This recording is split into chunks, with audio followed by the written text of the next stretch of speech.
श्री गणेशाय नमः। सियावर रामचंद्र जी महाराज की जय। पुरुषोत्तम महात्म्य 24वां अध्याय। मणिग्रीव बोला, हे विप्र, मैं अपनी भार्या सहित चमत्कारपुर नामक नगरी में रहता था।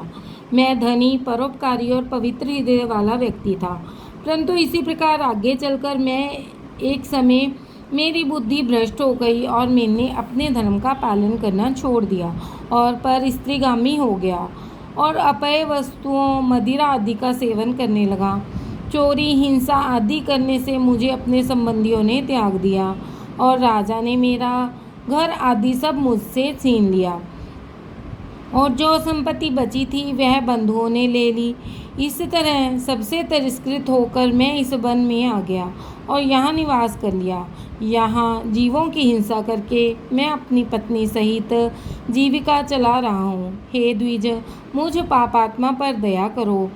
मेरे पूर्व जन्म कृत सत्कर्मों के फल से आपके इस वन में दर्शन मिले हैं। हे महामुने, पत्नी सहित मैं आपकी शरण में हूँ।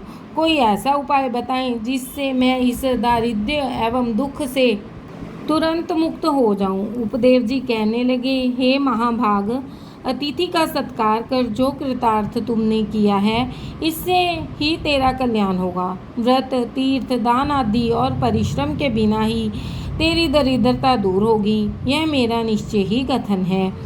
अब से तृतीय मास पुरुषोत्तम मास होगा, सो तुम अपनी पत्नी सहित पुरुषोत्तम की प्रसन्नता के लिए दीपदान करना, जिससे तेरी यह दरिद्रता समूल नाश को प्राप्त होगी। तिल के तेल का दीपदान करना, ऐश्वर्य सुख होने पर घी के दीपकों का दान करना, लेकिन वनवास के इस काल में तेरे लिए इन दोनों में से कुछ भी संभव नहीं है। इससे सरोवर में स्नान करके तू मास भर वन में दीपक जलाकर दान करते रहना। तुम दोनों पति पत्नी को मैंने यही उपदेश दिया है।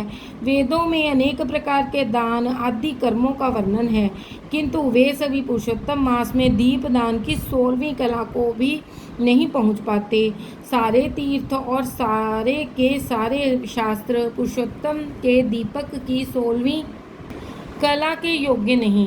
योग, ज्ञान, सांख्य सारे मंत्र इस पुरुषोत्तम के दीपक की 16वीं कला से भी निम्न है।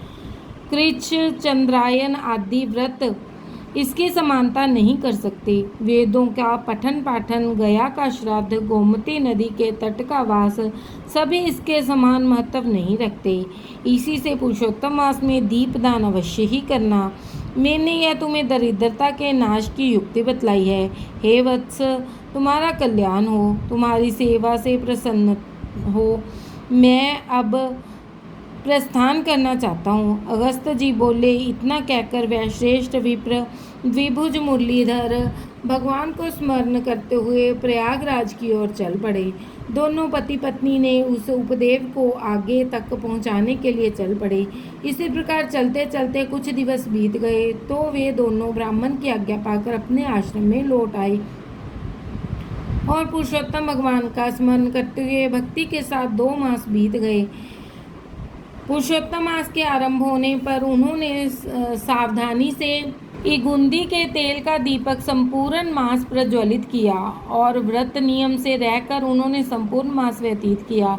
श्री उपदेव जी की कृपा से उनका अंतःकरण निर्मल हो गया और उन्होंने परम पवित्र होकर समय अनुसार मृत्यु प्राप्त किया और स्वर्ग में जा पहुँचे। वहाँ के सुखों का भोग करने के उपरांत उन्होंने भारत भूमि पर पुनः जन्म प्राप्त किया। यह सब उपदेव की कृपा से हुआ। तुम राजा वीरबाहु के पुत्र चित्रबाहु नाम से प्रसिद्ध वही मणिग्रीव हो। पुरुषोत्तम मास में घी या तिल के तेल का प्रखंड दीपदान करने वाले व्यक्ति के विषय में तो कुछ कहा ही नहीं जा सकता। श्री पुरुषोत्तम के दीपदान के फल के विषय में तनिक भी संशय नहीं किया जाना चाहिए। वाल्मीकि जी बोले, चित्रबाहु राजा के पूर्व जन्म की इस प्रकार कथा कहकर अगस्त मुनि राजा को हृदय से आशीर्वाद देकर चल दिए। श्री बृहदनारदीय पुरुषोत्तम मास महात्म्यम 24वां अध्याय समाप्त। बोलो सियावर रामचंद्र भगवान की जय।